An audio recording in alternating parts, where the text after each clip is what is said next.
Hello and welcome everybody, and welcome to our first session of the Capital Talk series. In this series, the teams of Let's Venture, Trica, Mighty Startup Hub are bringing you 12 sessions where we'll be sharing knowledge about startup, fundraising, ESOP, and lot of such things.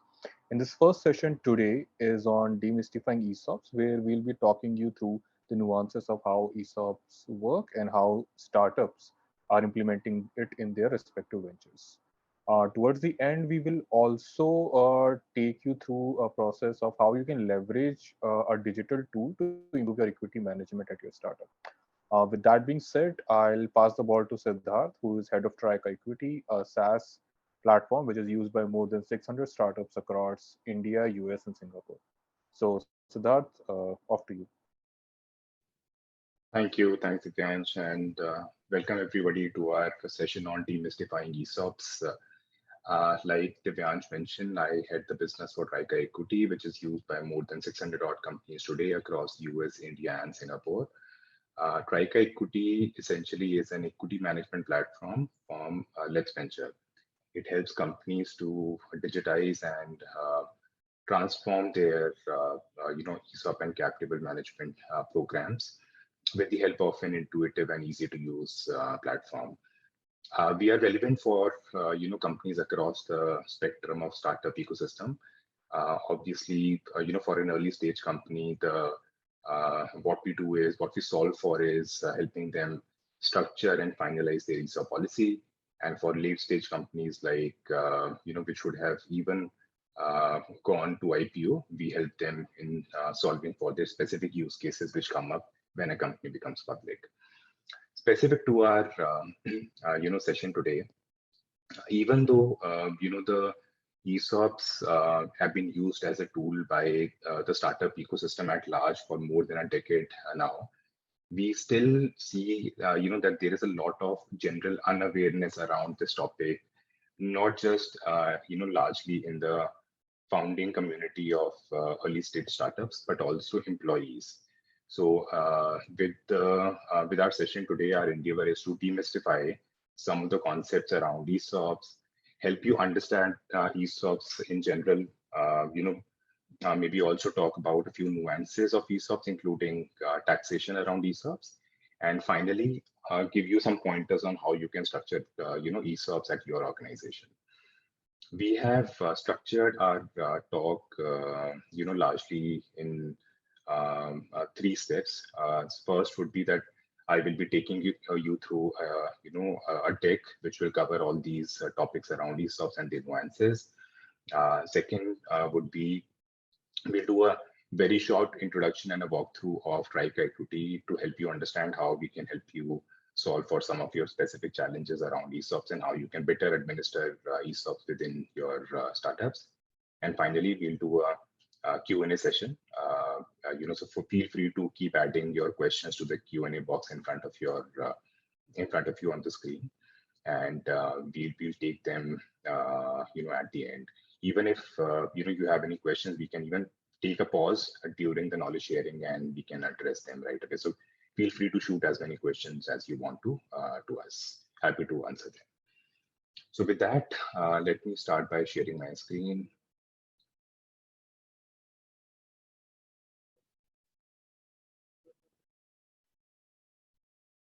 Okay. Divyansh, can you confirm if you can see my screen? Yes, Siddharth. All right, give me a second. Okay. So the first topic that we are going to address is understanding ESOPs and the whys and hows around that. All right. Okay, so we all know how difficult it is to attract and retain talent, right? And we also know that the startup community in general and HR fraternity in particular is doing a lot of things to ensure that talent is engaged, because the placement of talent is even more challenging. So they are leveraging several tools to ensure that a strong culture within an organization gets built, and also they are doing a lot of things to ensure that employees continue to engage within the organization. However, we believe that one of the strongest tools which is available at the disposal of of a startup is ESOPs. So ESOPs don't just create ownership within the organization and foster a sense of accountability within the organization, but they are also a very good tool to create wealth for your employees. They allow you to reward your employees for taking risks initially, and also allow you to reward them for their good performance year on year. Uh, it also helps the startups at the early stage to conserve cash, because as you can imagine, at an early stage, cash is a really important commodity for an early stage founder to conserve. So if in the initial stage, a startup is not able to afford a market competitive salary or compensation to their employees, obviously ESOPs come in very handy at that point in time. They also act as a very good retention tool, as year on year, not just at the time of hiring an employee. Year on year, you can use this tool to reward the performance of an employee and continue to be engaged with them. Okay. So the first thing that a startup founder needs to address is, what is your philosophy around ESOPs? And largely, this philosophy has to be aligned with your compensation philosophy. So when you attract talent, you have a broad framework in mind how much to offer in terms of cash to an employee. I think this ESOP philosophy also has to be to gel very well with that. And based on our conversations with startups, we have identified 4 broad frameworks in order to, implement a successful ESOP policy within your organization. So one obviously is the first one is the most common that we have seen in the startup ecosystem. It is to foster ownership and long-term wealth creation for all the employees within the organization. And in this case, ESOPs are generally awarded to employees at the time of their joining, or during performance reviews, or during promotion. So this is the most common, model of framework that we have seen so far. The second one is that some startups believe in using ESOPs as a tool to reward, the talent which is making the biggest impact on their business. So in this case, it is either given at the time of hiring, or it is given at the time of performance review, or both. The third one is retention. So especially, in today's times when, we are all dealing with the great resignation, the biggest motivator in the third case is, companies offer ESOPs to their employees in order to retain them. And this is done with the help of a staggered top up, every time an employee reaches a certain milestone.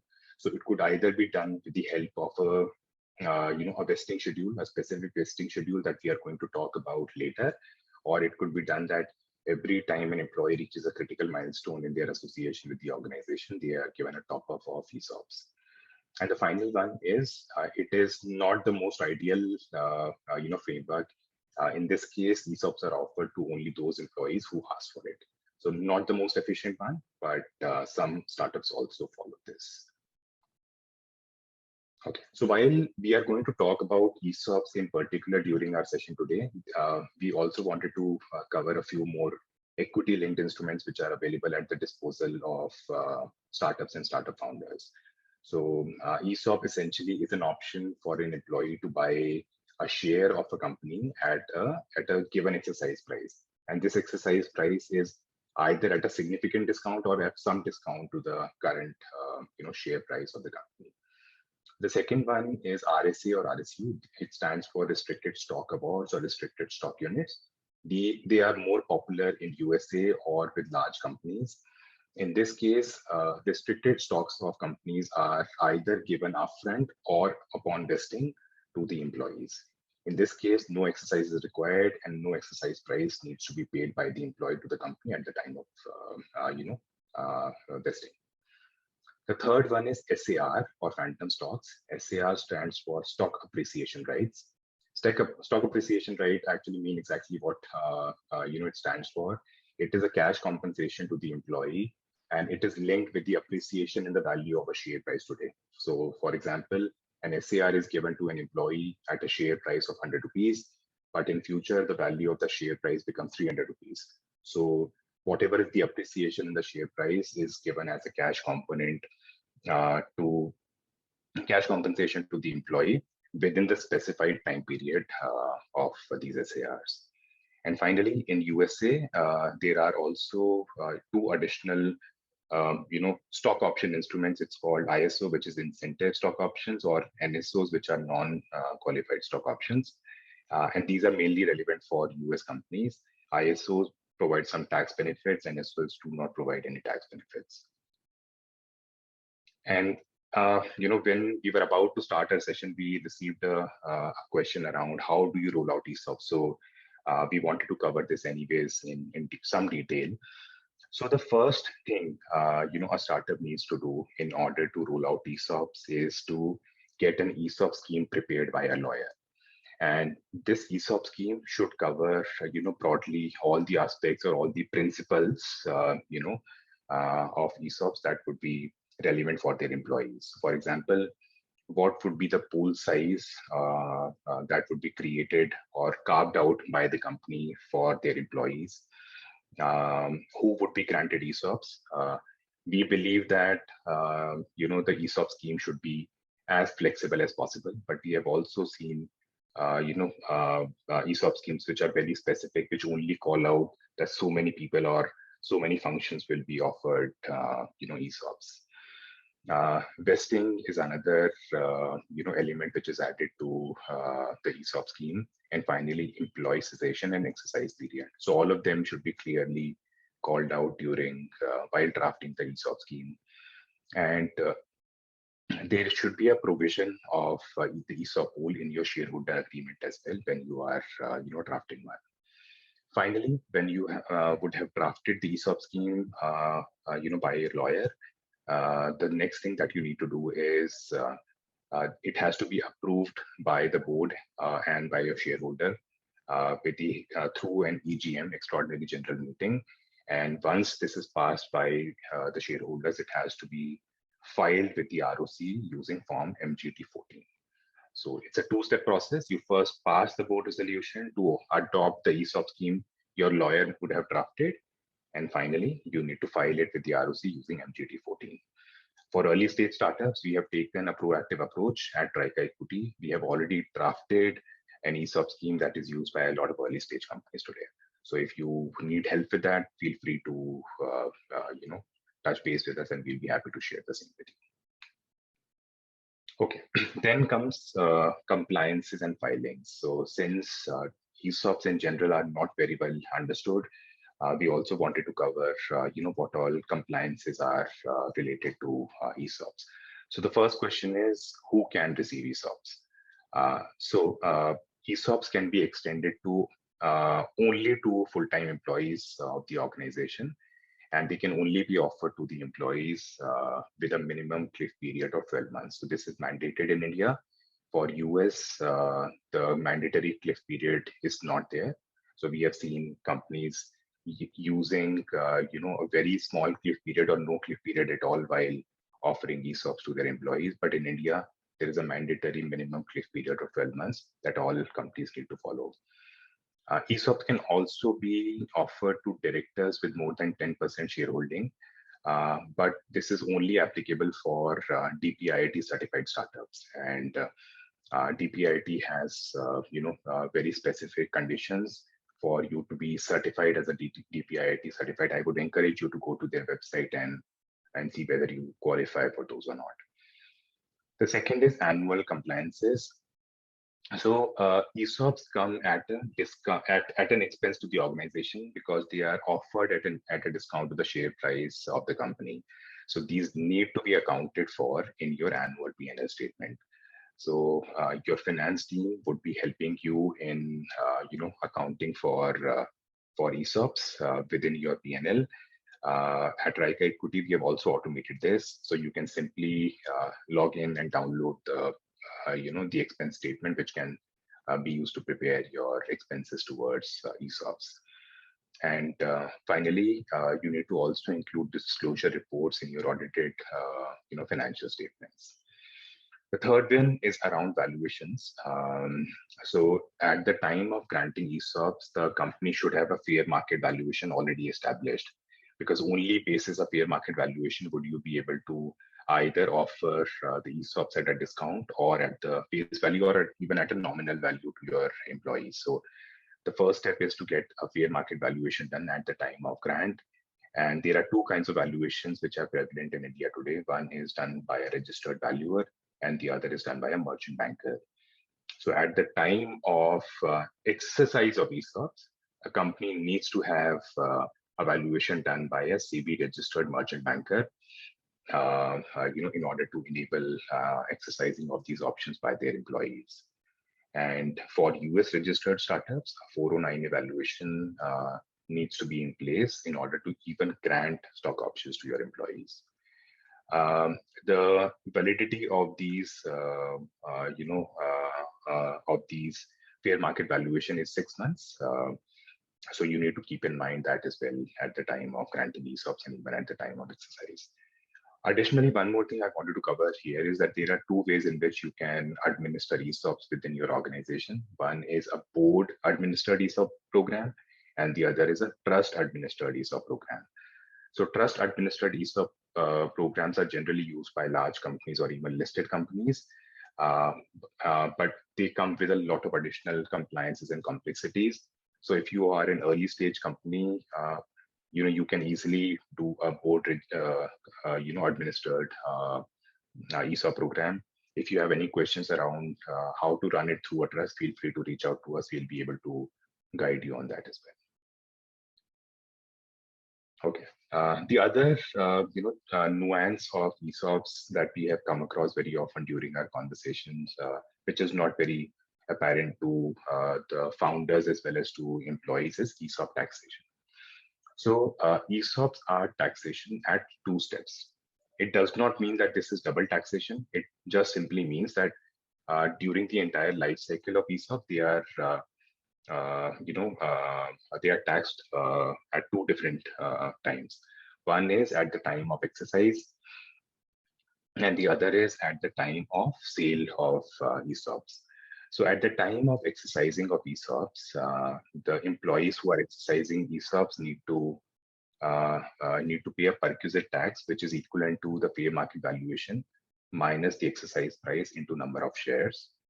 And at the time of sale, depending on how long is the duration between the employee exercising and eventually liquidating these ESOPs, they are subject to either the short-term capital gains tax or the long-term capital gains tax. And if in case of long-term capital gain tax, the employee can also avail the benefit of indexation. So we wanted to cover this with the help of an example because taxation can be a bit tricky. So we have created this, test example in which, there is an employee called Roshan who is employed by a company called Haunton. He joins this organization on Feb 14, 2018 and is granted 1,500 ESOPs. These ESOPs were granted to Roshan over 4 years with a 12-month cliff period and an exercise price of 500 rupees per option. So this is how the vesting schedule of Roshan would look like. So the first ESOPs would vest on Feb 14, 2019, 375. Next, again, 375 on Feb 14, 2020, and so on. So if after 5 years, Roshan decides to exercise his vested options, 300 of his vested options, then he pays an exercise price of 500 into 300, which is equal to 1.5 lakhs. At this point in time, assuming that the fair market valuation of the company is 16,500 per share, then the notional income, because the employee Roshan is not selling his shares right now, is only exercising. Therefore, this is just a notional income and not an actual income for Roshan. So the notional income is 16,500, which is the fair market valuation per share, minus the exercise price into 300 rupees. So 48 lakh rupees is the notional income of Roshan at the time of exercising. And like I mentioned earlier, at this stage, at the time of exercising, an employee needs to pay a perquisite tax. and this perquisite tax is equal to their current tax slab. Assuming that Roshan, and depending on his compensation, we are assuming that there is a tax slab of 30% plus cess plus surcharge. So this is what Roshan pays at the time of exercise. Assuming that 1 year later, Roshan also gets an opportunity to liquidate his shares to an investor who is coming on the cap table of the organization, and he is able to sell it for 1.5 CR, a total consideration of 1.5 CR. So at this stage, since the duration from exercise to liquidating is only 1 year, this would fall under short-term capital gains tax. I'm sure you are all aware that for public securities, short-term capital gains tax is applicable until 1 year, and after that, long-term capital gains tax takes over. In case of these securities, private securities, the short-term capital gains tax is applicable up to 2 years. So even at this stage, Roshan pays a short-term capital gains tax on a gain of 1.005 CR as per his tax slab plus cess plus surcharge. Had he made the same sale after 2 years, then he would have been subject to long-term capital gains tax with an indexation benefit. All right, so now that we have covered some of the nuances of ESOPs, let's dive into how to execute ESOPs within your organization. So we are going to cover 5 or 6 broad principles that you need to consider, while drafting your ESOP plan. So the first thing that startup founders grapple with is, what is the ideal size of an ESOP pool? And to be honest, this is $1 million question. We have come across a very broad range of ESOP pools being created by startups, and we would have spoken to more than 1,000 startups in the Indian startup ecosystem. And this range varies from 5% to more than 20%. But if we consolidate our observations and put it on a trend line that you see here, this is our observation. So an ESOP pool of close to 5% is considered to be below par. And this has been our observation in the Indian startup ecosystem. When you start approaching the range of 7 to 10%, you are more or less falling in line with what you see on an average in the Indian startup ecosystem. And this is considered to be a fairly acceptable ESOP pool to begin with. As you cross 10%, the ESOP pool becomes above par, and anything greater than 15% is considered to be progressive. But what you also need to consider is that this ESOP pool is largely at the time of creating, at the time of creating the ESOP pool for the first time. What you also need to consider is that every time you are raising funding, in order to prevent the liquidation of the ESOP pool, you should consider topping it up so that it does not fall below a certain threshold. You should consider topping it up every time. The second thing is, if you are a solo founder, chances are you do not have a function head, or let's say a chief business officer or any other CXO. So in this case, you may have to create a bigger pool for senior hires, right? In order to attract talent, assuming that you are an early stage company, you will have to put aside a bigger pool for senior hires and advisors. And in this case, it could anywhere be between 10 to 25%. And obviously, the larger the pool, the more the founder dilution. Okay, so the second principle, that you need to consider is what should be the vesting schedule. And this, again, we have seen a very broad range of vesting schedules across our conversations with startups in the Indian startup ecosystem. One thing is, it's constant, that you need to have a 12-month mandatory cliff period from the grant date before the ESOP start vesting. But broadly, there are 3 kinds of ESOP vesting schedules that are prevalent in the Indian startup ecosystem. And you need to decide, your philosophy, whether you align with the first one, second one, or third one. Philosophy has to align with your overall compensation philosophy as well. So the first one, which is most common in the Indian startup ecosystem, It's a uniform vesting. So in this case, typically a 4-year vesting schedule is followed, which is uniform. So 25% of the ESOPs which are granted to employees are vested either on an annual basis or a quarterly basis or a monthly basis, depending on how frequently you would like to do this. And this works really well when you are optimizing for trust and fairness. This works really well for employees. They appreciate a uniform vesting schedule over a 4-year period. But there are two other philosophies that you could consider. One is a backloaded vesting schedule, which rewards employees for staying on with the organization longer. So the longer they stay, the more they vest year on year. So a typical example of a backloaded vesting schedule is 10% in the first year, 20% in the second year, 30% in the third year, and 40% in the fourth year. And this works really well if your primary motive is to retain your employees. There is a completely opposite philosophy as well that we have seen, which is not very common, but I wanted to cover that as well, which is called front-loaded vesting, which rewards employees disproportionately in the first couple of years of their association. Such startups believe that an employee who may be joining from an established MNC to an early stage startup is taking the highest risk in the initial couple of years. So they reward those people disproportionately during that time. And a typical front-loaded vesting schedule could look like 40% in the first year, 30% in the second year, 20% in the third year, and 10% in the fourth year. And finally, there is another philosophy which is called performance-based vesting. So while most ESOP vestings are only time-bound, we have also seen companies which are now leaning towards linking vesting with performance. So they could essentially say that you get 25% of ESOPs at the end of first year only if you achieve certain performance criteria. And also if the organization also achieves a certain performance criteria. So it could either be subject to only the employee's performance or to the company's performance or both.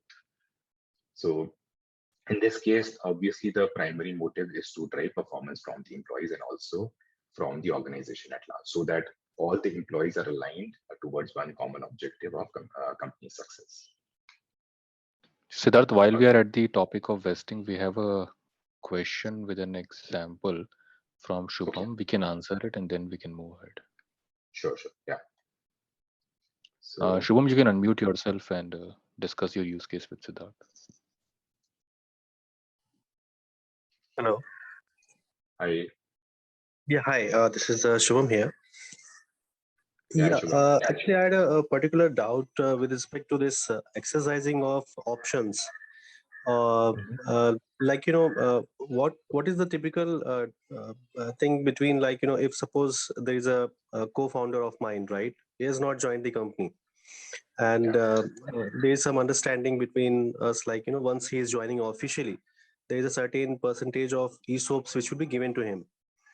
And suppose there is a 4 years of kind of agreement and 4 years of vesting, you can say, and on a yearly basis, kind of you have this vesting thing with the one year of cliff. So suppose this particular after 1 year, if he is completing and he is getting, suppose out of that 100%, if it is, he is getting 25% of ESOPs, right? So once that 25% of ESOPs are allotted to him, will it be taxable from his side? Is it something like that? All right. So first of all, my first question to you, Shubham, would be that has this grant been formalized through a grant letter? And have you done this? Mm-hmm. No, so there is no formalization as such. It's just the understanding between two people, where, like, we have discussed the things, and we have not formalized on the papers as such. Okay, so this is the first thing that I would highly encourage you to do. One is to immediately, formulate an ESOP policy, have it passed by the shareholders, and file it with the MCA. Only after this step is done, and after having ESOPs to anybody, through a formal grant letter, would that become an enforceable document. Okay, So that is one Okay. step, and that you can consider separately. But to answer your question, there are broadly 4 stages in the life cycle of an ESOP. One is grant. At the time of grant, there is no tax obligation. Okay. Second step is vesting. And in your case, you mentioned, for example, let's say 25% of ESOPs get vested by your co-founder at the end of first year, right? At the time of vesting, again, there is no tax obligation. Okay. Only when this individual exercises the right to buy shares at a predetermined strike price would the tax obligation come into picture. So at that point of time, depending on this person's tax slab, would he be paying a perquisite tax towards the notional gain? Because at the time of exercise, there is no real gain, there is only a notional gain. So exercising is typically, in a layman language, how could you explain that? Exercising the ESOPs. Right. I'm not very much clear on this exercising of ESOPs. All right. So let me put it very simply. So for example, the price of your share is today 100 rupees. Okay. Right. You are offering an option or a right to an individual within the company to buy this share at a future date at a predetermined price. Okay. So rather than giving them an option to buy this share at 100 rupees, you are telling them that you can maybe buy the share at a nominal value of 10 rupees in future. So 1 year later, whatever is the new price of your share, the employee will only pay 10 rupees to buy that share. This step of exercising the right to buy the share at this nominal amount is called exercise. Okay. Is it clear? So rather than paying 100 rupees to buy the share, this individual is paying only 10 rupees to buy the share, and obviously is making a notional gain of 90 rupees, assuming that the share price does not change, is making a notional gain of 90 rupees on this exercise. Okay.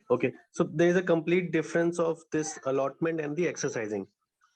Allotment happens, So allotment happens after you exercise, after the employee exercises, the allotment of shares is done.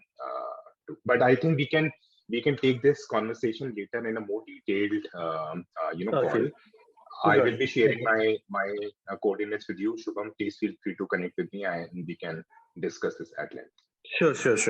That's fine. Yeah. Thank you. All right. Thanks, Shubham. Yes, Siddharth, we can move ahead, and after a while, we'll pause again to take a few questions. All right. Sure. Okay. So the next principle we wanted to cover was exercise price, like I was explaining to Shubham, exercise price typically is set by companies at a nominal amount. This is done mostly in case of early stage companies. For example, again, your share price is really low right now to begin with. It could be, let's say, 200 rupees. So you would, set the exercise price, which is the price at which an employee would buy your share at a future date at a really low value. It could be either 1 rupee or the face value of your share. And for most companies that we have interacted with, they believe in keeping the exercise price at a minimal or a very nominal value, so that the employees are able to see the upside in the share price. The second philosophy, which is more common in more mature companies, is to either grant ESOPs to an employee at the last round share price or at a discount to it. So for example, the company is raising a Series B round today, and the share price has now grown significantly to 20,000 rupees. So obviously at this value, the company may not want to grant ESOPs to an employee at 1 rupee nominal value. They may want to link it with the new share price. So they either grant this ESOP to their employees at 20,000 rupees or at a discount to 20,000 rupees. The underlying philosophy here is that as the company becomes larger, as the company grows and raises the next round of funding, which could be Series C, the value of their share would have grown from 20,000 to, for example, 50,000. So even though the exercise price today that may have been offered to an employee is 20,000 rupees, there is still a significant upside for the next funding round. The only challenge here is that An employee who may have joined the organization very early gets to benefit disproportionately because their exercise price could be really low, but an employee who joins later would have a really high exercise price compared to the early joiners. Okay, so the next question which we are asked very often by early stage companies is how many options to grant and to whom. So to answer this question, we would broadly bucket startups in three stages: early stage, growth stage, and late stage. And if you look at companies which are in early stage, with limited capital, obviously they would have limited appetite to pay really high salaries, which are linked to market benchmarks. So in this case, rather than granting ESOPs to their employees as a percentage of their of the overall compensation, assuming that the compensation is not market benchmarked, it is really low. In this case, rather than linking it to the compensation, it is a good idea to link it with the overall equity or overall percentage of the ESOP pool, right? So it could be a certain X percentage of either the overall equity of the company or X percentage of the overall pool that you have set aside. So, and an employee who joins an organization early gets to get more ESOPs or more percentage equity within the company through ESOPs. The next bucket is growth stage. In this case, by this time, a company may be offering compensations which are either close to market benchmark or slightly lower than market benchmark. At this stage, we recommend companies to have a multiplier approach. So they could use a multiple as of the CTC of an employee. It could be half X, it could be 1X, it could be 2X, again, depending on your compensation philosophy that would be offered to your employees. And employees typically who would opt for a lower salary would get to, would get more ESOPs depending on how you are structuring. And finally, in late stage, at this stage, companies typically offer either market salaries or slightly over market salaries. In this case, ESOPs are typically used by companies to attract the leadership, people in the leadership positions or people who would have had exceptional performance during the past years. Next is exercise periods. Exercise periods typically means that, until what time of an employee's association with the company or after their association ends with the company, can they exercise their right to buy the share at a pre-agreed price. So we are going to talk about, some of the practices that we have seen for exercise periods as well. So the most employee-friendly practice during the employment that we have seen is anytime exercise. So the company gives their employees flexibility to exercise their ESOPs that have already been vested, not the unvested ones, the ones that have already been vested anytime during their association with the company.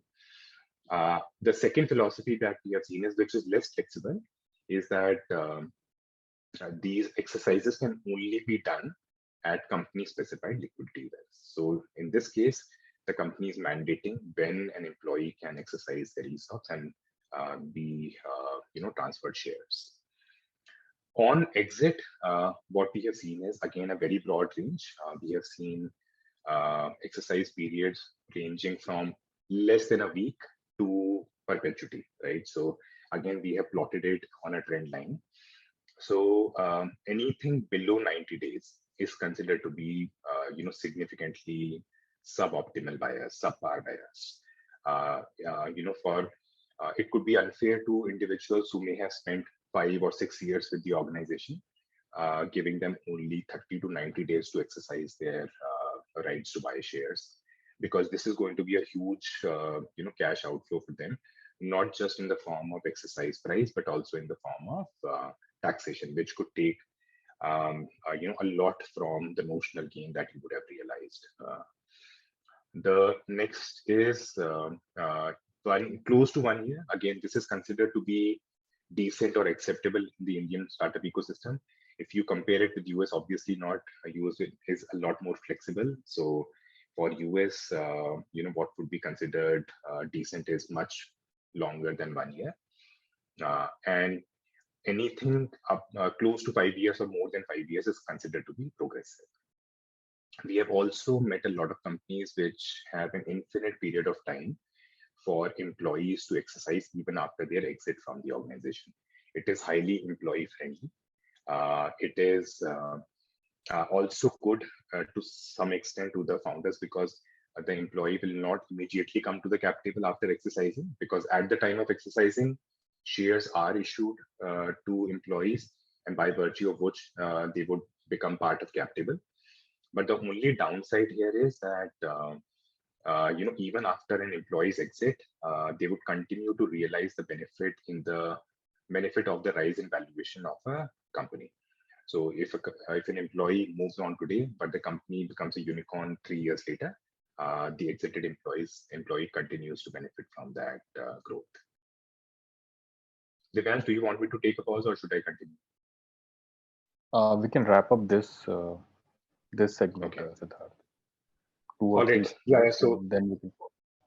yeah, quickly, there are 3 ways in which you can allow your employees to liquidate their ESOPs. One is an ESOP buyback, which is typically done by companies which would have significant capital to run these buyback programs. Second is secondary sale, in which an incoming investor could potentially, offer to buy shares from employees.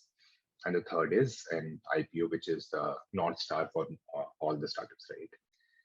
And some of the common mistakes, one I already addressed during the conversation with Shubham. If you have promised ESOPs to your employees, please make sure that you have also issued grant letters. Only after issuing a grant letter would it become a binding document. And I would assume that at the time of granting ESOPs, you would already have a formal ESOP policy in place. Yeah, so I think we can move to the next segment, Divyansh, with this.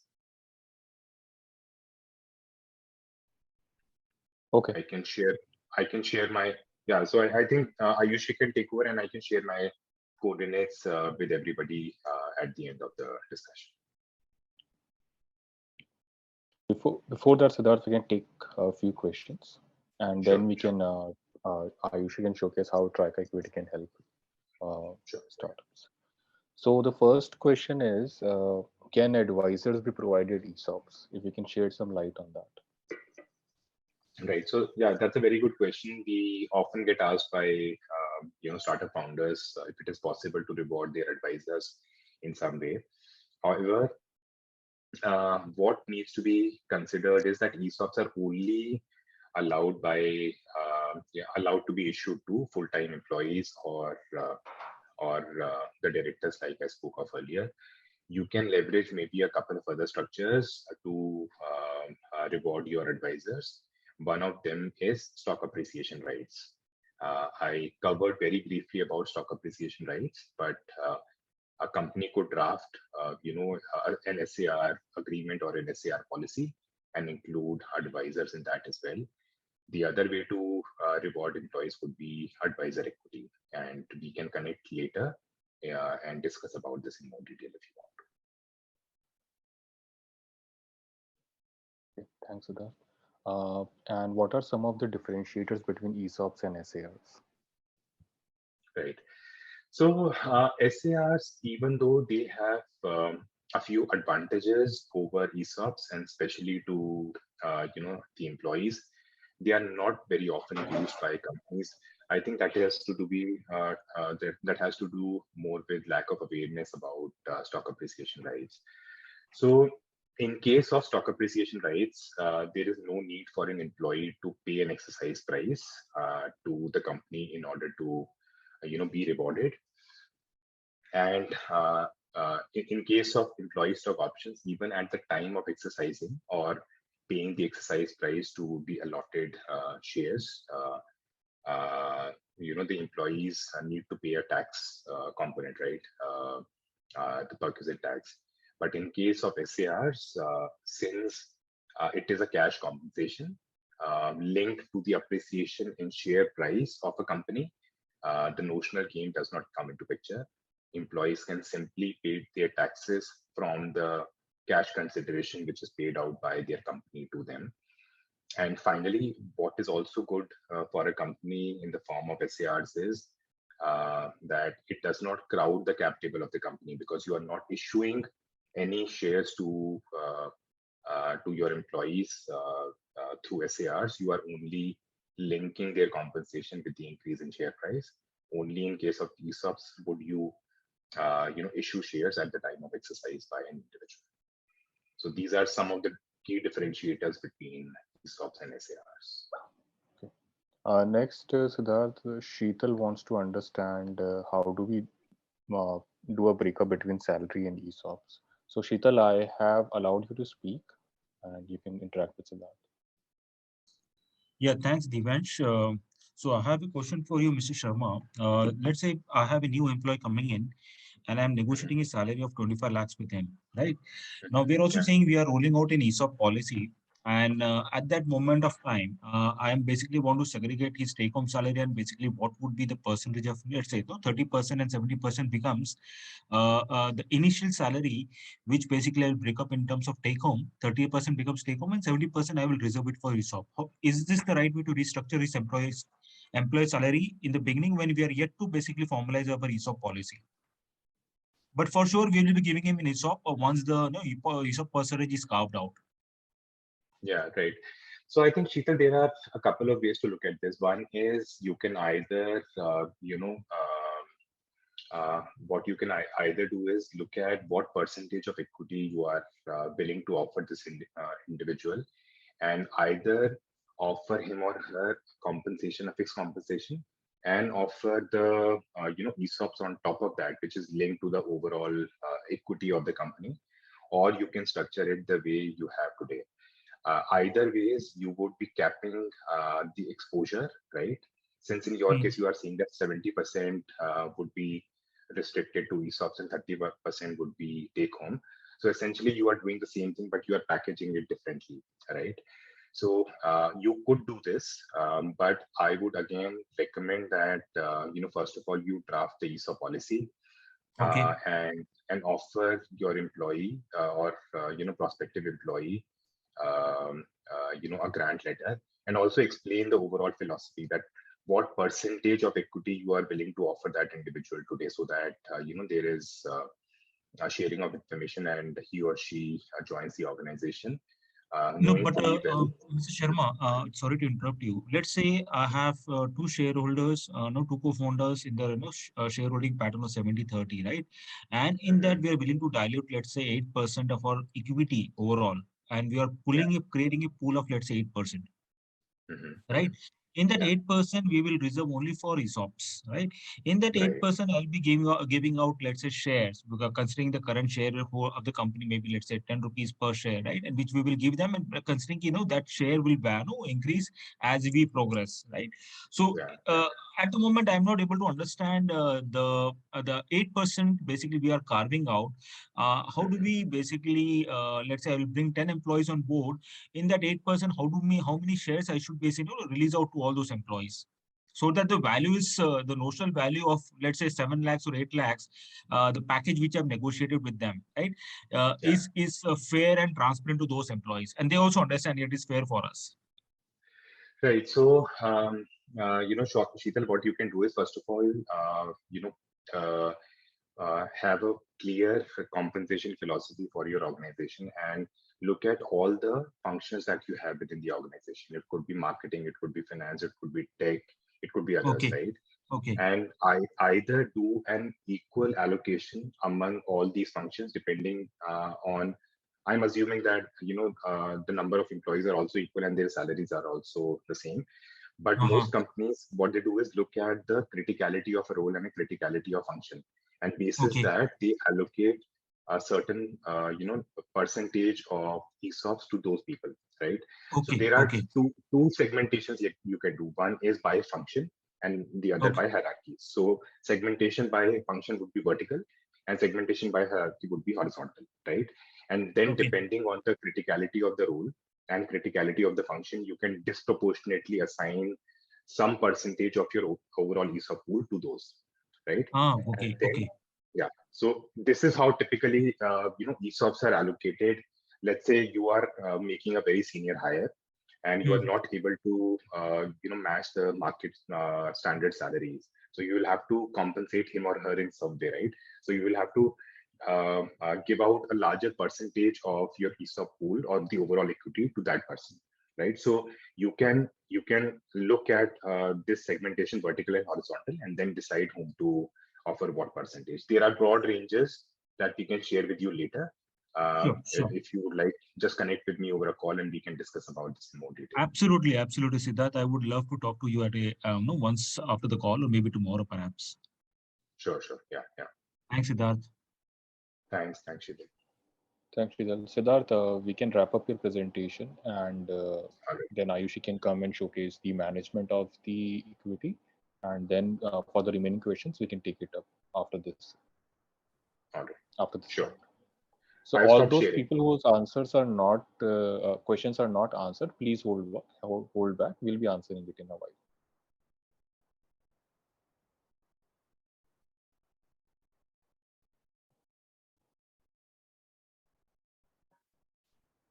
Hi everyone. I just share the screen. Siddharth, can you confirm if the screen is visible? Yeah, I can see your screen, Ayushi. All right, great. So this is the website of Trica Equity, where we typically sign into Trica Equity. And here, so there are different type of logins on the platform. Like Siddharth mentioned, we try to bring in trust and transparency between the company, the stakeholders, and the employees, and that's where everyone has a different login access to the platform. I have logged in to the platform through the admin access, where typically the platform is able to cater to the requirement of all the company stages, right from the the bootstrapped companies to publicly listed companies. It caters to the requirement of all, where if you have 1 or 2 users or thousands of users leveraging the tool, all the management can be done through the platform. Typically, if I talk about the early stage of startups, what we have seen is the founders have to focus on the product development. There are competitors out there in the market. You have to continuously talk with the investors as well. So there's a lot already in your plate, and that's where we have taken up the responsibility of taking care of at least the ESOP part, where right from granting the options to, in fact, right from creating the ESOP pool for you, to drafting the ESOP policy, getting it formalized, and then from there taking on to the technical part of it, where the vesting, the grant letters, the lapsed option coming back to the pool, all of that is taken care by the tool, right? So on the ESOP part, only you need to take care of, you need to have the ESOP philosophy in place, and the rest is taken care by us. On that note, I would want to begin showing the platform, how it can help you. From the top itself, although we didn't get much time to talk about the other part that we have, that's the cap table. That also is there, where we try to manage your cap table and your shareholding pattern, where right from physical certificate, digital certificates, and Demat shares can be managed. We will keep that discussion for later on. I'll continue with the ESOP part here, where this is the dashboard, where first you get to see a bird's eye view of the overall pool, how the pool looks like, what's the pool size, how many active employees have ESOPs, how many exited employees have ESOPs. Again, you get a bifurcation on how many options have been used, how many have been out of the used options have been vested or unvested. If we talk about the options available, again, you get to know how many have never been granted or have come back to the pool while they got lapsed or surrendered or through buyback. The same information you'll be able to see in the form of an interactive pie chart here, which again you can use for your internal presentations as well. Further, if I scroll down, you get to see different pie charts depicting different information. For example, here you'll be able to see and understand how many options are there with current employees and how many are there with the exited employees, and thus you'll be able to get a sense that if you need to take any action, if the exited employees have a larger share of the options, and accordingly you can plan for further actions. Similarly, here you need not go through In fact, the employees with highest grants come handy here through this pie chart, where you get to see what's the overall bifurcation among the employees in terms of the number of options, and the top 5 employees having the highest grants are depicted in this particular pie chart. Further, let's say you have a list of employees approaching the end of their vesting schedule. So the platform also gives you notifications around this or this list, so that accordingly you can plan for the next steps before the vesting ends. Right. Further, if you would see at all the grants, various actions you will be able to take. For example, if some of the options have, the acceptance or approval is pending, you will be able to cancel the grant or surrender the option, or surrendering the options or accelerating the options. All those functionalities are there. To begin using the platform, the very first thing that will be required will be to create equity scheme. Basic details will be required around that, where like Siddharth mentioned, ESOP and apart from ESOPs, RSUs and SARs also can be managed. Some basic details around the number of shares and all will be required. You will also be able to upload FAQ for your employees with some basic questions or terms and conditions. And once you can create the scheme. Once that's done, different type of vesting schedules, like we already discussed, performance-based vesting or customized percentage vesting can be created. For different teams, you can keep different vesting schedules, where let's say you just need to mention, if I am taking an example of 4 years annual, I'll take the vesting period to be 48. The vesting period, frequency I can keep annual, biannual, quarterly, monthly, or bullet also, depending on what kind of frequency you'd want to go ahead with. Minimum cliff period in India being 12, I take that. Now with this, if you create the schedule, it will create a vesting schedule of 25% every year. On top of that, you will be able to link it with the performance of the employee or performance of an overall organization also. You can put condition here like, minimum 50 million revenue should be generated by the company, or minimum 5-star rating should be there by the employee. So these kind of conditions you can put. So at the time of vesting, it will come to the admin for approval. And once that done, the vesting will happen. Similarly, you can have a backloaded or a front-loaded vesting schedule to be created. Once you have the vesting schedule and equity scheme in place, you can grant the option. You just need to, let's say, select the name of the employee, the equity scheme, the vesting schedule you can select. You will be able to select the fresh grant, the grant date. Let's say I select today's date. You can grant the options by 2 ways, either by amount or by the number of options. You select the appropriate valuation. You enter the number of options, the exercise price individually, select the board resolution and grant the options. Once that's done, it takes 15 to 30 seconds to generate the grant letter. And once generated, it goes to the signatory for approval. Right. Here it comes to the pending request section, where again the role of signatory comes into picture. So let's say if I, being the signatory, will click on it, it takes me to this default grant letter template, where all the details are automatically fetched around the ESOP scheme, the exercise price, and the vesting schedule. So we have partnered with SignEasy, where you'll be able to draw, type, or upload your signatures here. And once both the parties sign the document, the grant letter is issued. Apart from this, you also get to manage buyback programs. You get a document vault. We manage valuations also. So FMV that you get done twice a year, that we use to create the expense report for you. At the same time, the round valuations are used by us to calculate the ESOP value for the employees. Apart from that, you'll be able to manage the exercise period settings, as in what you'd want to do in case the employee resigns, is terminated with cause or without cause.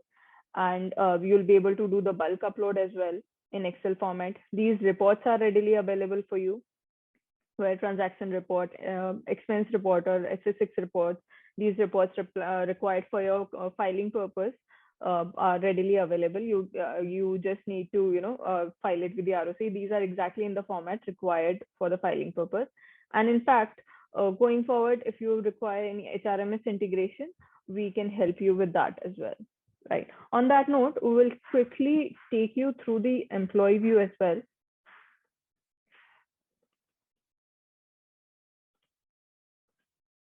To show how it looks like to the employee. As soon as the options are granted, the employee is also prompted like this to review and accept the grant letter. And once they sign it, they are given the option. They also can see this growth graph where from time to time, the valuations that you have been entering, they are able to see how the value of the options are growing for them. So this way, one is the employee need not come back to you again and again. What's the value of the options for them? And secondly, they are always aware of what all actions they can take, and they can directly do it through the platform. Second, then they can see the bird's eye view of the options that they have. What's the profit they are making. Further, if I scroll down, they'll be able to see individual schemes under which they have been given the options. Their grant letter will be readily available. And let's say if vesting has already happened under a particular scheme, they will be able to see these exercise options where they are aware of how many options they can exercise, what is the amount they need to pay, the profit they are making, and through the platform itself, they'll be able to send the exercise request. Right. So with that, I am through with the presentation mostly. Over to you, Siddharth and Divyansh. Thanks, Ayushi. Thank you so much, Divyansh, Ayushi. Do you have a few questions? Yeah, there are a couple of questions. First is ESOPs are given only to employees or co-founders as well. All right. So ESOPs in principle are only offered to employees and not to co-founders, but there's an exception in case the startup is also registered with DPIIT, like I covered earlier. ESOPs can be issued to co-founders, but I think there is a time limit of only up to 5 years from the date of incorporation, until which ESOP can be extended to co-founders. Okay, thanks, Siddharth. Subhash has a question on. I think he is having a. He want to have a little bit of detailed conversation on the choice between equity and ESOP. Hello. Okay. So, yeah. Hi, I'm Subhash. Hello, sir. I'm actually Hi. founder of P2G Private Limited. It's also a part of top 100 startup that is chosen by Google and Multi right now. But the main thing is that it's a very initial stage startup. We have tested our MVP into the market. Now we are planning to launch into the market finally. Okay. So now question is that now the problem is that we don't have very much of amount to hire the vertical heads. Okay. So that's why what we are thinking to hire them by losing our equities. Okay. So the question is that whatever I understood with this presentation, that to provide ESOPs, there are many legal activities involved into that. So for us as a utility startup, what would be the better to provide them equity or the ESOPs? So I think Karthik, this question sorry, I didn't get your name. 1 second. Subhash, yeah. Sorry, Subhash. So Subhash, this question typically needs to be answered by the company itself, whether they have enough capital to pay market benchmark salaries to the employees they are trying to hire. Because when you hire at senior leadership level, and I'm assuming that since you have already achieved MVP, the next step would be to hire leadership, right? So if you are not able to match market salaries, then the next thing for you to consider could be that if you could offer some equity by creating an ESOP pool, obviously, to these senior hires. So in case of early stage startups which have limited capital and which are not able to offer market salaries to these senior hires, ESOP is a good approach to take. Either ESOPs or any other equity linked instruments that I spoke about. You could also consider SARs if liquidating further or bringing more people on your cap table is a concern to you. You could simply consider a an instrument like stock appreciation rights. Okay. So right now, what we are doing, I mean, what we was doing actually prior to this, we were asking people to join and take the equity in the vesting method. So we are getting the application, but obviously, if you are saying about the ESOP, that's why I asked this question. Okay, yeah. So you can take that approach. You can, if you have not formalized, again, maybe I'm repeating myself. If you have not formalized your ESOP policy, I think that's the first thing you should do. And then, depending on the criticality of the role or how senior the hire is, you should set aside, some percentage for those positions. Okay, not an issue. Can we have a personalized talk after this? I mean, maybe tomorrow, day after tomorrow, Monday, anytime. Yeah, sure. I've shared my email ID in the chat. Feel free to write to me, Subhash, and we can have a more detailed conversation on this. Yes, exactly. That will be very helpful. Okay, Yeah. thank you. Okay. Thanks, Subhash. Next is Siddharth Karthik. He has a couple of questions, so it's better that I promote him and he can Sure. clarify all the things. Sure. Karthik, you can unmute yourself and go on with your questions. Hello. Hello, hi, Karthik. Hi. So I have two questions. So question number one is who decides the predetermined share price? This is my first question. And by predetermined share price, do you mean the share price of the company, or do you mean the exercise price that you are offering to your Yeah, employees? the exercise price that we are offering to the employees. Okay. So I'm sure by now you know that the share price of the company has to be determined by getting a fair market valuation done with a third party, either a registered valuer or a merchant banker. In case of exercise price, Karthik, what most companies do, and like I mentioned earlier, is offering ESOP to their employees at a nominal strike price. It could either be the face value, or it could be a small amount like 1 rupee or 10 rupees. For companies which are relatively mature, they link it with the share price of the previous funding round. They either offer it at the same funding round share price or at a discount to that. But what exercise price you should offer to your employees has to be determined by the company itself. It is again a question about your overall compensation philosophy. For a company which has a fairly rewarding and employee-focused compensation philosophy, they keep this exercise price at a nominal amount, at a low value, at least in the initial few years of their existence. Only when the company becomes large do they start linking it with the share price of the last funding round. So I think this is a question more to you. I think we can only give you the data. We can only lay out the options for you. But eventually, it has to be aligned with your overall compensation philosophy. If you believe that you actually believe in giving opportunities for your employees to generate wealth, you could potentially consider offering it at a nominal value of 1 rupee or 10 rupees. Okay, all right. I'm assuming that you are an early stage company, and that's why I'm proposing this. If you are a mature company, then you could potentially offer it at a discount to your last funding round or at the share price of your last funding round itself. Okay, all right. Thank you. I have one more question. Can I ask? Yeah, sure.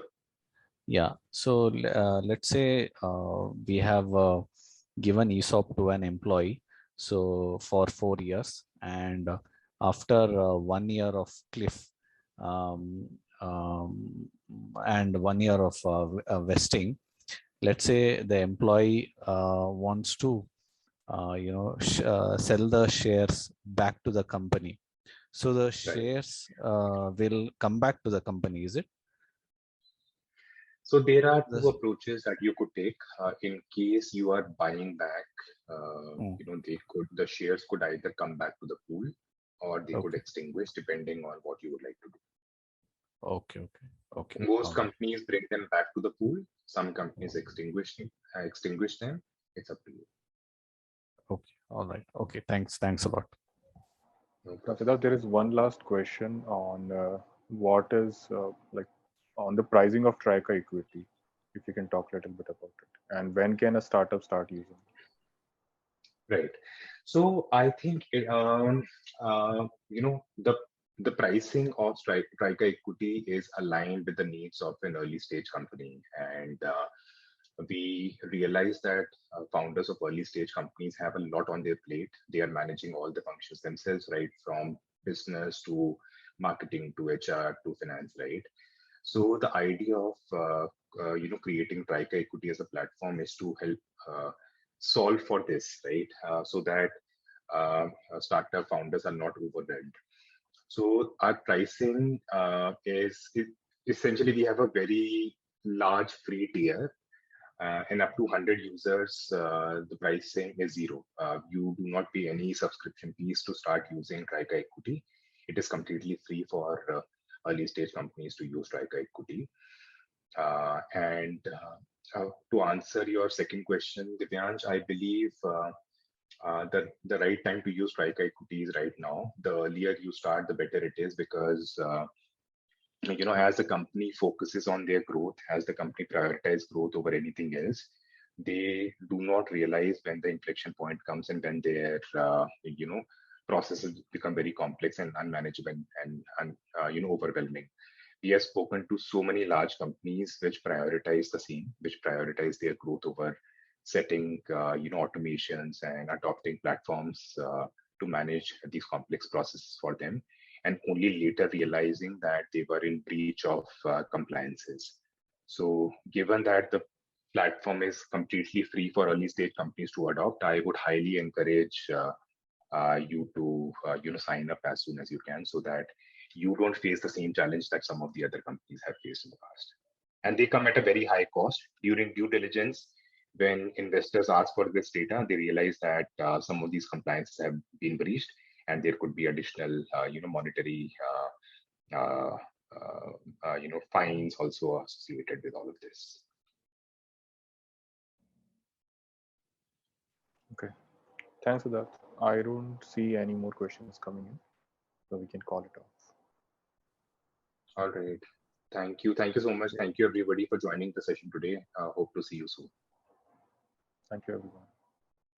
Thank you, everyone.